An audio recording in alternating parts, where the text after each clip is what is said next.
দ্বিতীয় দিন যখন তিনি কাঠুরিয়ার স্ত্রীর সঙ্গে দেখা করার জন্য বাড়ি থেকে বের হবেন, তখন হাসান রাদিয়াল্লাহু তাআলা আনহু তাকে জড়িয়ে ধরে বললেন, আম্মাজান, আপনি কালকে কোথায় গিয়েছিলেন? আপনাকে আমি খুঁজে পাচ্ছিলাম না। আম্মাজান, আপনি যেখানেই যাচ্ছেন দয়া করে আমাকেও আপনার সাথে নিন।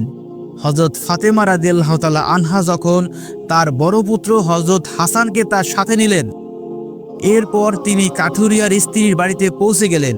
সালাম দিয়ে বললেন, বাড়িতে কি কেউ আছেন? আমি নবীর মেয়ে ফাতেমা বলছি এবং আমার সাথে আমার বড় পুত্র হাসান রয়েছে। আমি কি বাড়ির ভিতরে আসতে পারি? ভিতর থেকে আওয়াজ দিয়ে কাঠুরিয়ার স্ত্রী বলল, হে নবীর মেয়ে ফাতেমা, আপনার সাথে দেখা করার আগ্রহ আমার মনেও রয়েছে। গতকালকে আমার স্বামীর কাছ থেকে আপনার ব্যাপারে অনুমতি নিয়েছিলাম, কিন্তু আপনার সাথে আপনার যে বড় পুত্র হাসানকে নিয়ে এসেছেন তার ব্যাপারে আমার স্বামীর কাছ থেকে অনুমতি গ্রহণ করিনি। এই কারণে আমি আপনাকে ঘরে প্রবেশ করার অনুমতি দিতে পারি, কিন্তু আপনার পুত্র হাসানকে অনুমতি দিতে পারি না। দয়া করে আপনি আগামীকাল আসবেন।